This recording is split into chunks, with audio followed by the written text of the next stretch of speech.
Good morning, everybody. Let's, I guess, get going. We only meet today, and then our week's over already, right? So I have your quizzes from last time, the ones you turned in. For the most part, they were good. Your grade is online, so if there's a check here, it probably means there's 100. If there were any mistakes, I may have circled the issue. Just take a look. If you have any questions, get back with me. The grades are not on here, so I'm going to pass them around because you can't tell who has what, right? There you go. Is that yours? Yeah, your hard copy? Thank you. So I'll change it once I get in there. If I gave you a grade, just ignore it for now.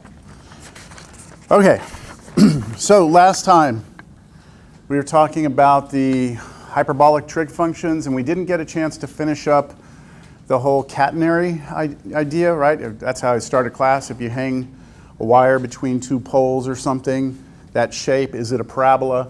So I have a visual thing here. I don't know how good this is going to go, okay, because it's not a precise experiment, but I've got this strap hanging between 2 points, and what you see here behind it is the graph of a parabola, which I can control. I'm going to, no, get that out of here. Where is it? I can control on the parabola. You know what? I want to leave that window open. So let me change this a little bit. Move this here. Let's try and move this.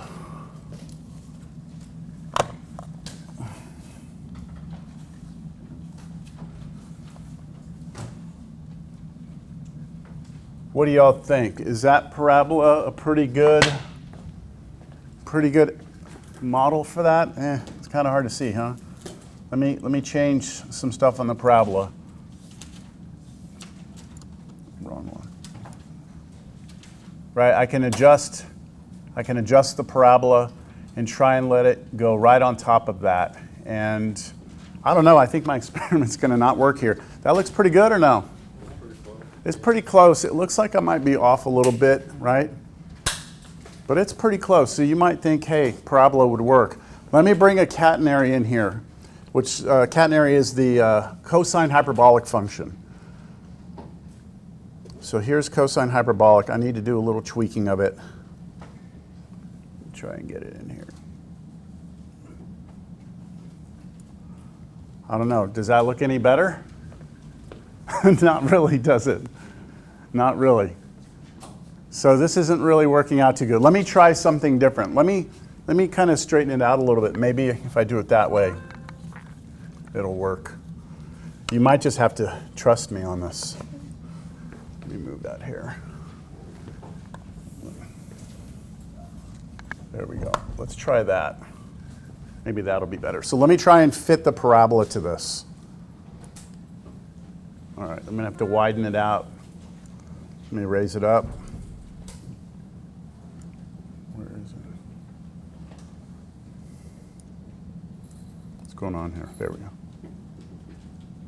Wasn't responding.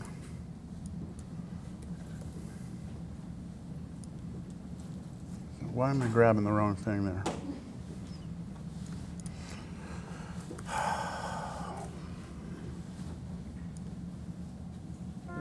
So I'm trying to raise it up here, and then let me try and flatten it out.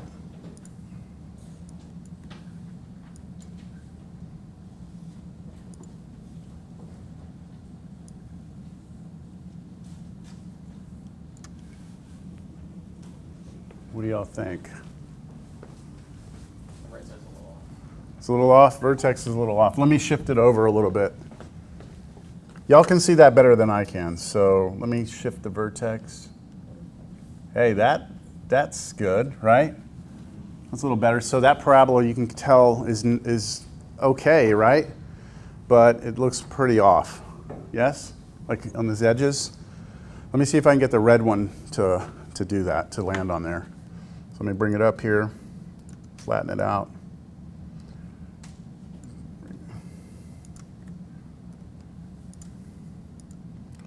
Thank you for your patience. Here we go.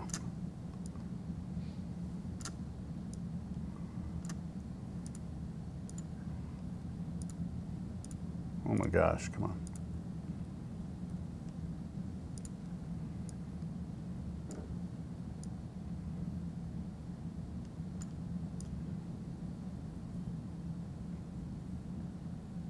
do y'all think? Am I going to be successful with this? I think the problem I'm going to run into here is that I need to move everything to the center.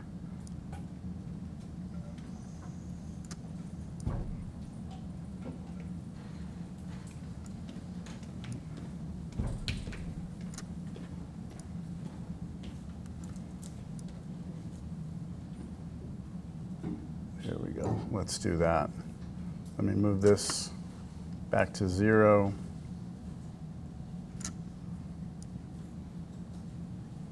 I'm not being very convincing, am I? Here, I'm going to move this over.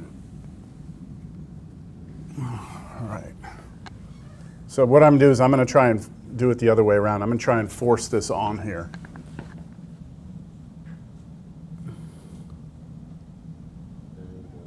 Yeah. So I don't think this is a very convincing argument. The parabola looks better, doesn't it? I would argue that parabola is pretty damn good, right?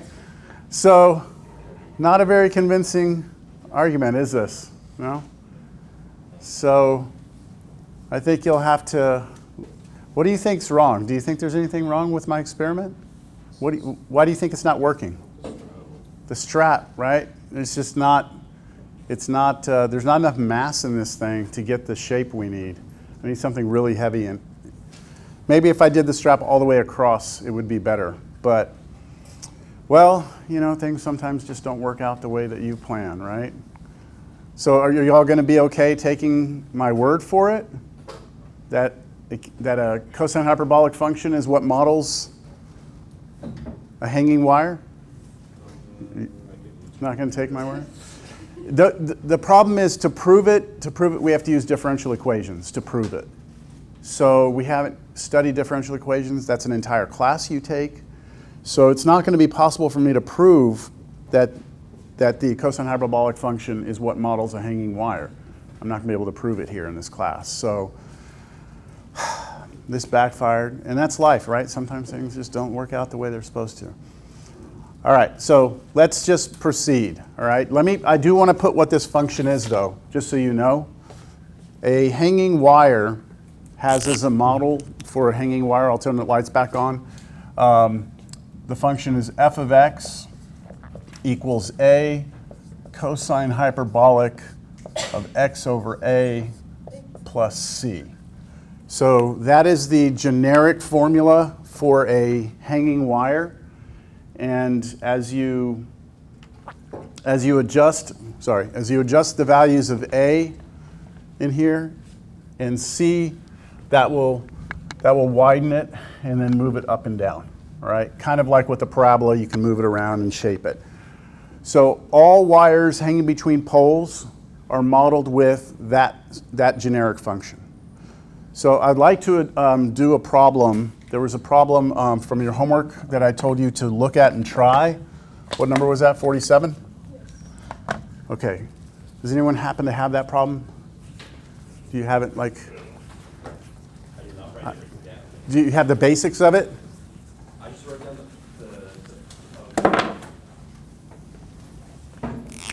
Oh, yeah, okay. Okay, can I borrow this real quick? Okay, so this problem number 47, they tell you that there's a wire hanging, I believe. I can bring up the ebook. We can take a look at it, but let me get us started with it. Okay, there we go. So it gives you this function that represents a wire that is hanging between two poles. And I believe I can get to the book right here. So let me bring it up. We've got a lot to do today, so I need to get moving here.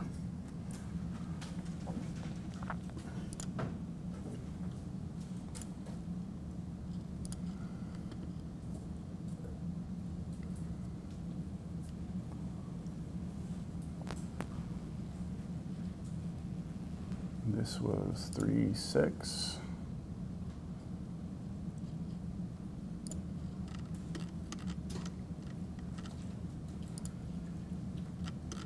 Number 13. 40, 47. Okay, there we go. So a telephone line hangs between two poles that are 14 meters apart, shape of a catenary. There's the function where x and y are measured in meters, right? So they give you this picture, and you're asked to find the slope.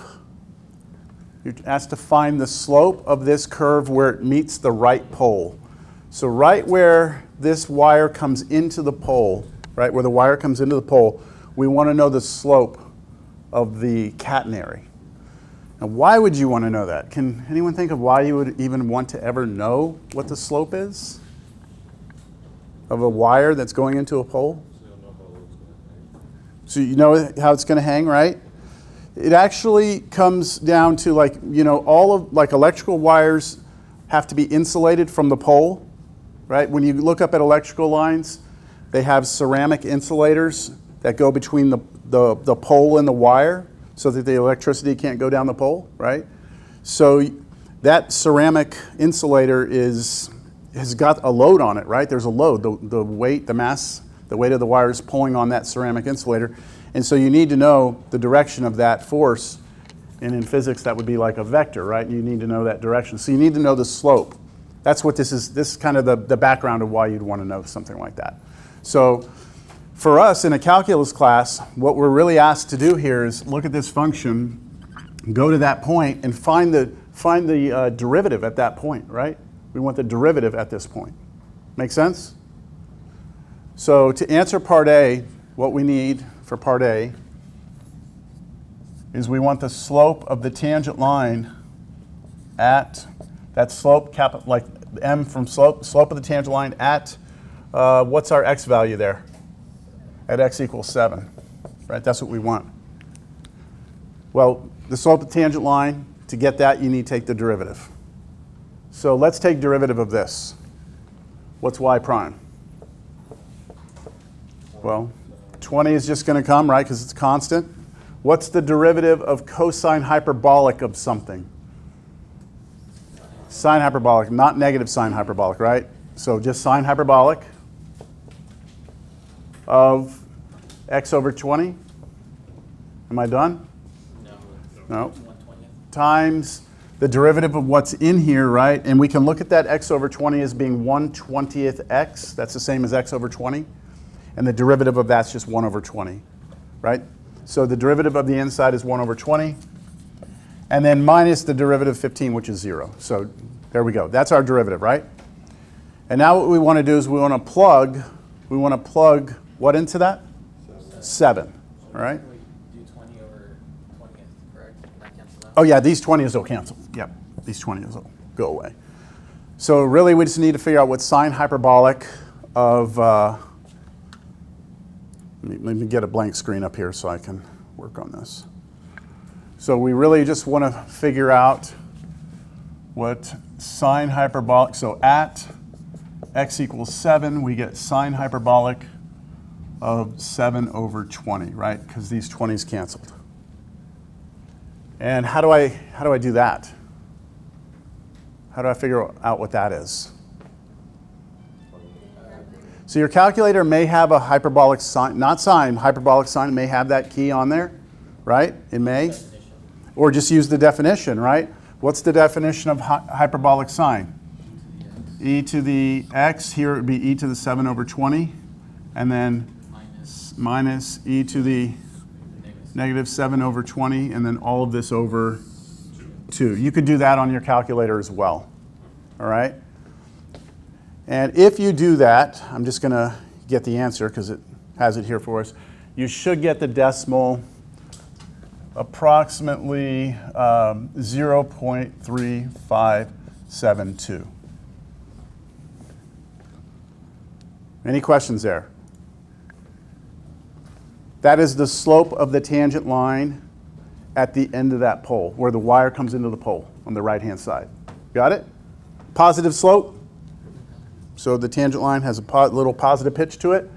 Okay, that's part A. Let's see what part B was. Part B says, find the angle theta between the line and the pole. Find the angle theta between the line and the pole. So if this was our pole, and our wire was coming into that, right? Our line was coming into this, like that. We want to know what the angle is here. That's what they want, this angle right there. So what we're going to do is we're going to take that tangent line, right? At this point we found the tangent line that went like this. And we're going to find that angle between that straight line and the pole, right? So how do we find that? What do y'all think? Any ideas?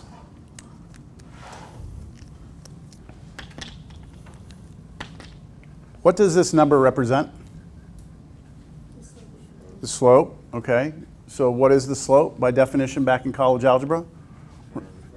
Rise over run, right? Rise over run. So I'm going to draw a triangle. Okay. What I can say here is that if I just make a right triangle out of this, and it doesn't matter where I make it, see that little right triangle right there? Okay, I'm gonna put that over here.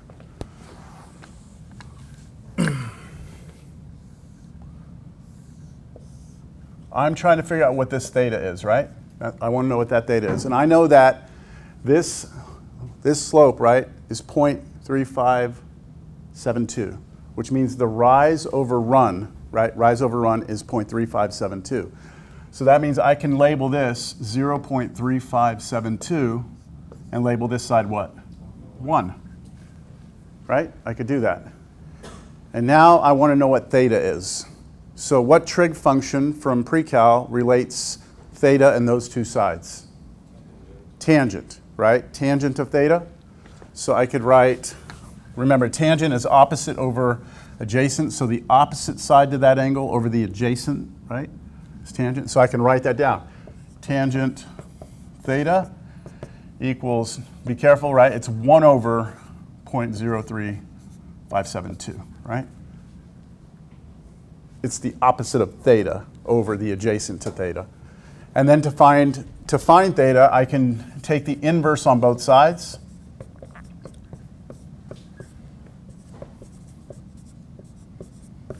And get my calculator out. And if you're in degree mode on your calculator, your answer is going to be in degrees. And if you're in radian mode, your answer is going to be in radians. I'm pretty sure that the answer from the exercise is going to be in radians. Oh no, they put degrees. Okay, well, that's surprising. So, anyone try it? Someone trying it? No?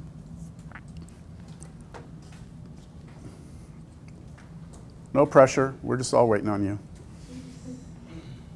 Are you in degree mode? Yeah. Okay. Okay. So you're doing this? 70.34? Okay, good. There we go. All right. So I hope that all makes sense. For those of you who may have tried that problem, I said it was, try it if you want, right? So any questions over that? All right. We're going to move on. I said if you wanted to, you could also look at number 48. 48, we don't really have time for that. If you want to go over it, we can do that in my office hours. It's like an introduction to a differential equation, and like I said earlier, that's its own class. So we're not gonna dabble with that today, all right? Turn this off. I'm recording. All right, so what are we doing today? What's on our schedule today? Antiderivatives. Now, quick show of hands, and I think I asked you this last time. How many of you did some antiderivatives in Cal 1? Yes? Did you not, sir? You did not? Y'all didn't do any antiderivatives? Maybe, you sure? Maybe I'll put some up here and then we'll see if, hold on, I don't see myself. Where am I? Okay. Let me put some up here and see if it looks familiar to you at all. I'm going to try this a little different. I'm going to try and stay right in here today. Okay, I thought I saw another hand. Anyone else that did not see antiderivatives or have not seen them? All right, we're going to start from scratch, but I'm going to kind of move a little fast, all right, once I get going. But we need to just establish the idea. So in Cal 1, right, in Cal 1, we would start with a function, right? We'd start here with some function, and then we would do some operation to it called taking the derivative. And what would we get out? When we take the derivative of a function, we would get what? A new function, right? A new function, right? So you start with a function, and you end with this new function, f prime of x, right? This is where you'd end. So the derivative takes a function in, does something to it, spits a function out, right? What do functions do? Functions take what in? A domain, right? An input that's usually a what? An x value, which is usually a domain, which is usually what? A number, right? A number? Y'all are overthinking it, I think, right? Functions take numbers in and spit numbers out, right? Like think about the function x squared, right? What does it do? Takes in a number, squares it, spits out a number, right? That's what functions do, right? Functions take in numbers, spit out numbers. Do y'all know what we call something that takes functions in, does something to them, and spits functions out? No? You probably have never heard. It's called a functional operator, right? So the derivative is a functional operator. It takes functions as an input and spits out functions as an output. Make sense? But we don't call it a function so that we don't confuse it with the traditional function, which takes numbers in and spits numbers out. So we've got this functional operator called a derivative, right? Starts with a function, ends with normally a new function, right? This is normally different than this one, right? So what the antiderivative is a functional operator that goes the other direction, that takes in a function and it takes it and basically undoes this, goes backwards with it, right? That's what the antiderivative is. So we're going to start this with a different notation, all right? What we want to do is we want to start with a function and do the reverse of this process. So this is the way we're going to write it. We're going to start here. Okay, and this is what Cal 2, at least this part of Cal 2 is about. We're going to start here with some function f. Then we're going to do something to it, and it's going to spit out this thing that we call the antiderivative. So we're going to do the antiderivative. And that thing it spits out, we are going to call it, like over here, we call this f prime, right, for the derivative. Here we're just going to call this capital F of x. Capital F of x. That's it. So that we can distinguish it from little f of x. This right here is called the antiderivative of this. Now the question is, what is it, right? Like we know what this is, right? This gives you the slope of the tangent line, all that stuff. So what is the relationship between these two? Like what is the connection? Well, here it is. Here's a connection. Here we have that when you take the derivative of the capital F of x, you need to get that little f of x out. So if you're asking yourself, well, what is this? You're like, what is this that comes out? I'm telling you, well, what it is some function that when you take its derivative, you get that one. So let me just do an example. And again, I know almost everyone here has seen this, right? Let's say I start out with this right here. And I tell you it's the function, let's go start easy. Right? The function is 2x, a line, right? Linear function. And I ask you to find an antiderivative of this.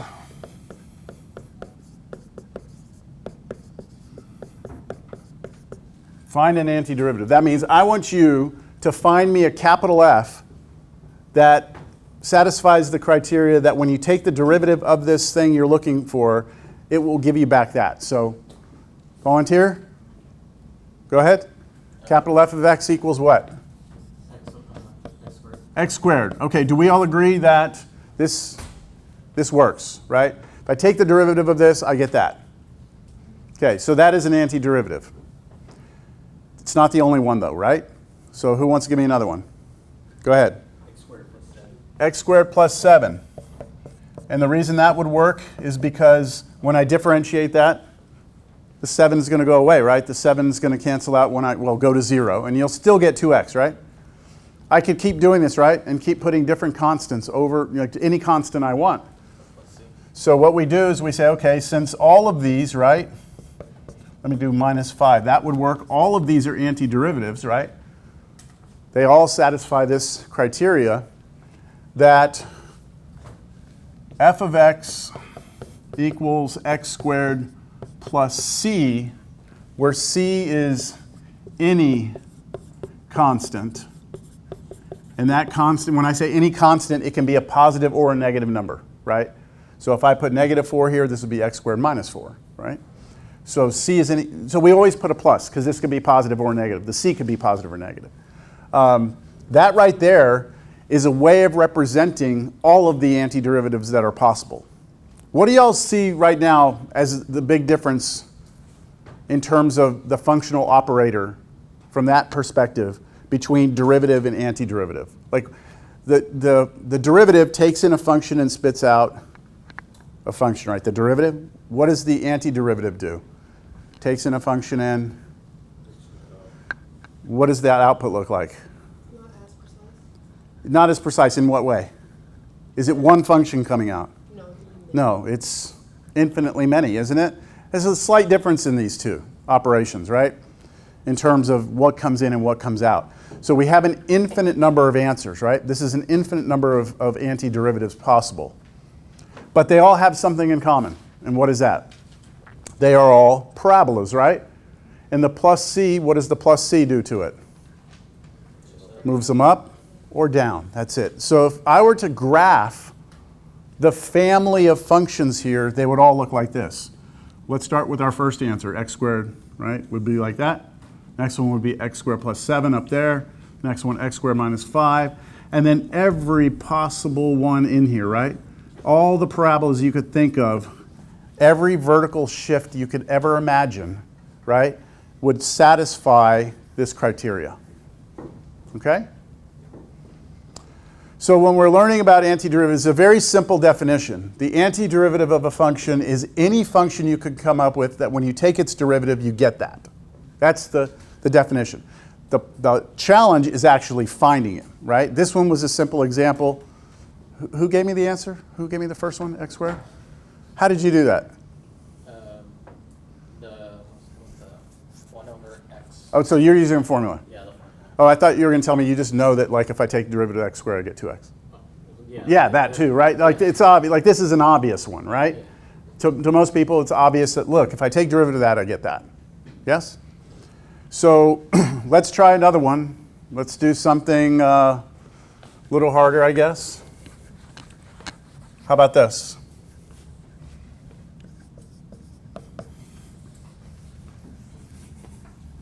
So somebody give me a specific antiderivative for that one. Somebody new. I want everyone to play. Sin x, right? Sin x. Someone else give me another one. Sin x plus 1, right? And then minus 5 plus pi, any constant you want, right? So this right here, let's do the generic one, right? The one that's going to cover all of them, right there. That is the general antiderivative right there. This covers all of them, right? These are specific antiderivatives, and that's the general one.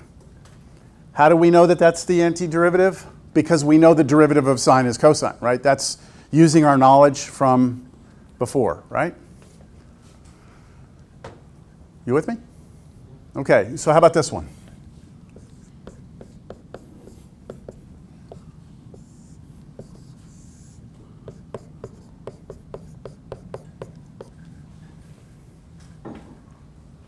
What's the antiderivative of that? What do you take the derivative of to get that? That's not happening, is it? Right? Like, you're not thinking of that answer, are you?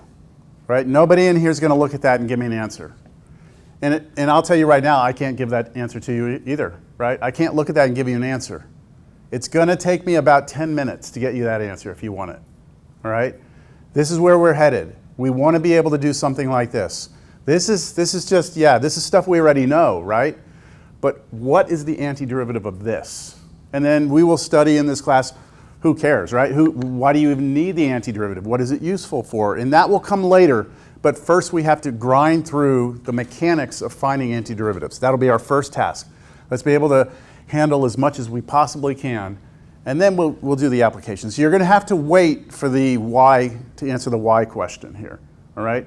Let's just get through the mechanics. So this right here is just a foreshadowing where we're headed. Okay? We don't know how to do this right now, right? We have to keep it pretty simple at this point.